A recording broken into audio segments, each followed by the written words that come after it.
In honor of Earth Day's 40th anniversary, here's a quick look back at the past 4 decades of planetary appreciation.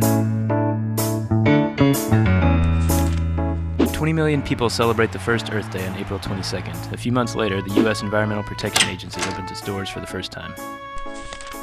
Amtrak is founded, even though gas costs just 33 cents a gallon. The EPA bans DDT, which is thinning bald eagle's eggshells. A Mideast oil embargo sparks a U.S. gas crisis.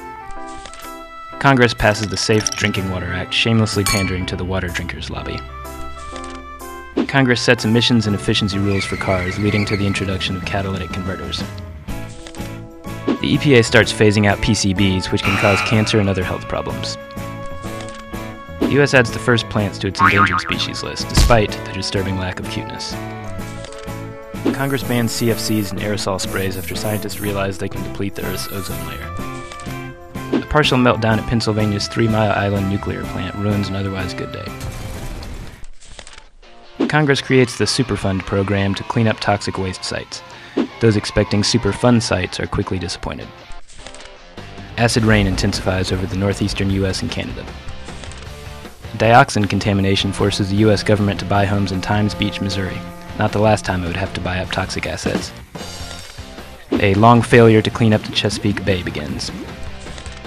8.6 million acres of protected wilderness are established in 21 states. Somewhere in the distance, a coyote howls. Scientists discover a giant hole in Earth's ozone layer. During next year's NBA All-Star Game, Spud Webb dunks through it. Congress declares the public has a right to know when toxic chemicals are released into the air, land, or water. The public breathes a sigh of relief, and a little sulfur dioxide. Medical waste washes ashore in New York and New Jersey, forcing beaches to close. Efforts to rebrand the area don't work out. Congress bans ocean dumping of sewage, sludge, and industrial waste, ending a cherished American tradition. The Exxon Valdez spills 11 million gallons of crude oil into Alaska's Prince William Sound, one of the worst environmental disasters in U.S. history. The EPA's toxic release inventory tells the public which pollutants are being released into their communities. Let's kick it!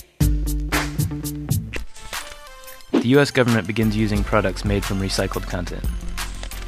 The U.S. Energy Department and the EPA launched the Energy Star program to label energy-efficient products. A cryptosporidium outbreak in Milwaukee sickens 400,000 people and kills more than 100, raising awareness of microbes in water supplies. The first genetically modified tomatoes hit the U.S. market. Wolves are reintroduced into Yellowstone in central Idaho. The initial awkwardness quickly fades. Public drinking water suppliers are required to inform customers about chemicals and microbes in their water.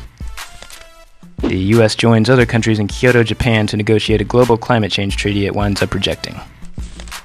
Earth has its warmest year since record-keeping began in 1880.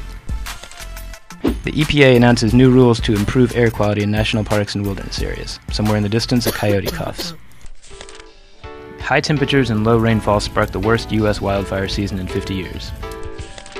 The U.S. formally rejects the Kyoto Treaty. The treaty suffers brief self-esteem issues before hooking up with Europe on the rebound. The U.S. suffers its second worst wildfire season in 50 years. The EPA retrofits 40,000 school buses nationwide to cut back their tailpipe emissions. The EPA requires cleaner fuels and engines for farm and construction equipment. The 2005 Atlantic hurricane season produces a record number of tropical cyclones, including Hurricane Katrina, which devastates the Gulf Coast. An inconvenient truth is released, winning Al Gore an Oscar, a Nobel Prize, and a lifetime of being criticized every time it snows. The bald eagle is removed from the endangered species list. The EPA releases a list of eco-fugitives. Captain Planet comes out of retirement. Something happens in Copenhagen, but no one is sure what, if anything, it is. People around the world celebrate the 40th Earth Day, once again dedicating a full day to the planet's health. The Earth is touched, even though it creates days in the first place by rotating, which means Earth Day is a regift. But it's the thought that counts.